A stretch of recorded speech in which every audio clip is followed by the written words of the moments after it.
नमस्कार, ये आकाशवाणी पटना है। अब आप खालिद रशीद से प्रादेशिक समाचार सुनिए। पहले मुख्य समाचार। नागरिकता संशोधन कानून और एनआरसी विरोधी आंदोलनों को धन उपलब्ध कराने के मामले में प्रवर्तन निदेशालय ने पीएफआई के दरभंगा और पूर्णिया स्थित ठिकानों पर छापेमारी की। राज्यसभा की एक सीट पर उपचुनाव के लिए नामांकन का कार्य समाप्त। कल होगी नामांकन पत्रों की जांच। प्रदेश में कोविड से अब तक 2,30,000 से अधिक लोग स्वस्थ हुए। ठीक होने वालों की दर 97% से अधिक। और देश के पहले राष्ट्रपति देश रत्न डॉक्टर राजेंद्र प्रसाद को उनकी 136वीं जयंती पर श्रद्धापूर्वक याद किया गया।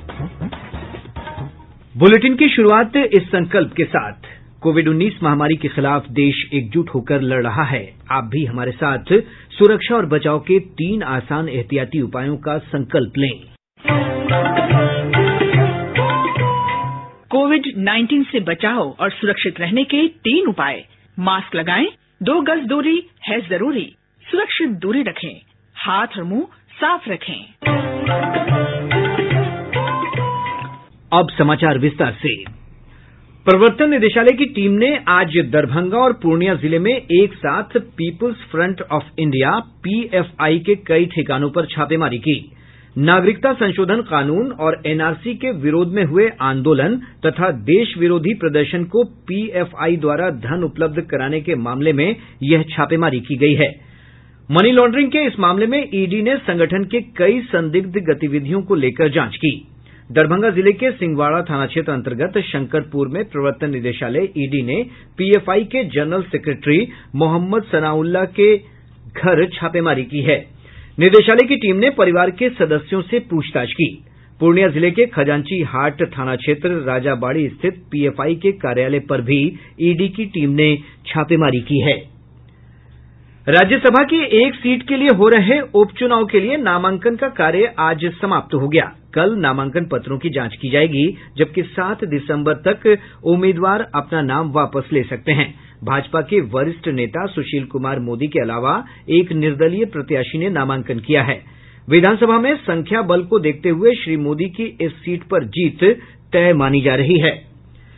राज्य के विभिन्न जिलों से कोरोना संक्रमण के 571 नए मामलों की पुष्टि हुई है। इसके साथ ही संक्रमितों की कुल संख्या बढ़कर 2,37,349 हो गई है। स्वास्थ्य विभाग की रिपोर्ट के अनुसार पटना जिले में संक्रमण के 187 नए मामले सामने आए हैं। सहरसा में 33, मुजफ्फरपुर में 32, सुपौल में 24, कटिहार में 21 और औरंगाबाद में 19 नए मामलों की पुष्टि हुई है। अन्य जिलों में भी पॉजिटिव मामले मिले हैं। रिपोर्ट के अनुसार राज्य में इस समय 5,564 कोरोना के सक्रिय मामले हैं। इधर प्रदेश में कोविड-19 से स्वस्थ होने वालों की संख्या बढ़कर 2,30,500 से अधिक हो गई है। स्वस्थ होने की दर 97.12% है। भारत ने कोविड-19 की रोकथाम की दिशा में महत्वपूर्ण स्थान हासिल किया है। देश में लगातार 26वें दिन संक्रमित लोगों की संख्या 50,000 से कम रही। पिछले 24 घंटों के दौरान 35,500 नए मामलों की पुष्टि हुई है, जबकि इस दौरान लगभग 41,000 रोगी स्वस्थ हुए हैं। अब तक 90 लाख के आसपास लोग स्वस्थ हो चुके हैं, जिससे स्वस्थ होने की दर 94.11% तक पहुंच गई है। देश में स्वस्थ होने वालों की संख्या संक्रमित लोगों से 20 गुना अधिक है। देश में संक्रमित लोगों की संख्या में कमी आई है और यह अब 4.5% हो गई है। देश में कुल 4,22,943 लोग संक्रमित हैं, जो कुल संख्या का लगभग 4.44% है। अखिल भारतीय आयुर्विज्ञान संस्थान नई दिल्ली के आंख, नाक, गला रोग के विभागाध्यक्ष डॉक्टर आलोक ठक्कर ने कहा है कि कोविड-19 संक्रमण की रोकथाम के लिए किसी को सुरक्षा हटाने का कोई कारण नहीं है। डॉक्टर ठक्कर ने आकाशवाणी से विशेष बातचीत में कहा कि सही ढंग से मास्क पहनने, 2 गज की दूरी बनाए रखने और निरंतर हाथ धोने से व्यक्ति खुद सुरक्षित रहेगा और दूसरों को भी सुरक्षित रखेगा।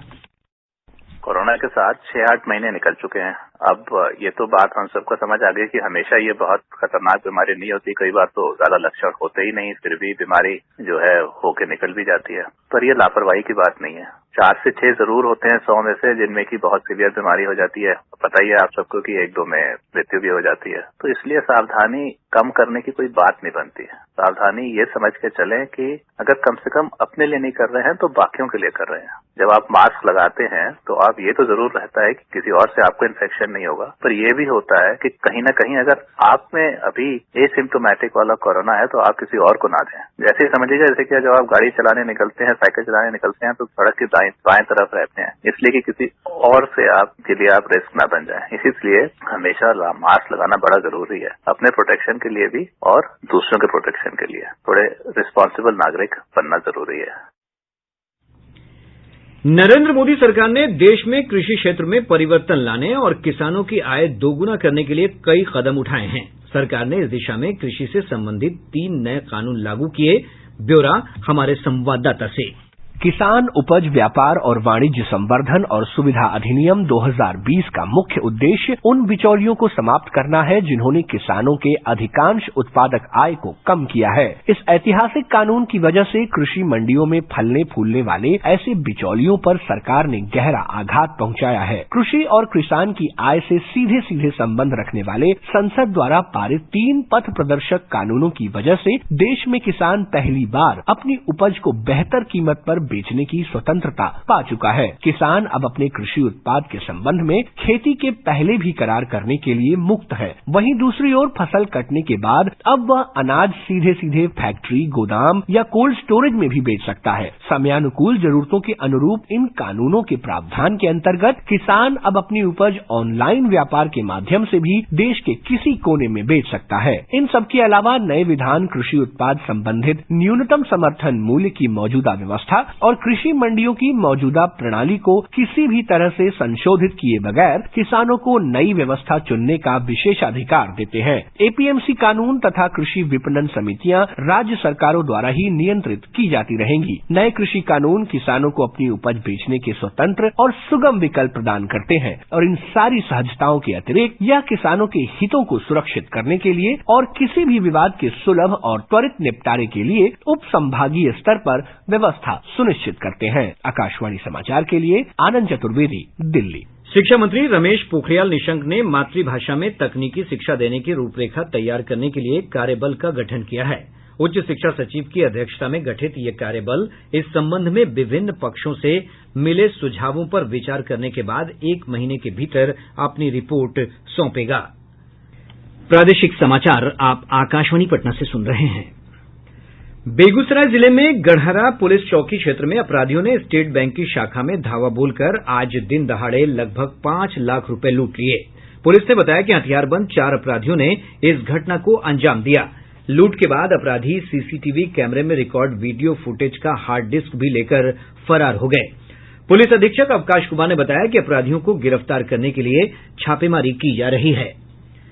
प्रदेश में ठंड में लगातार बढ़ोतरी हो रही है। पश्चिमी विक्षोभ के कारण आज से ठिठुरन और बढ़ने की संभावना है।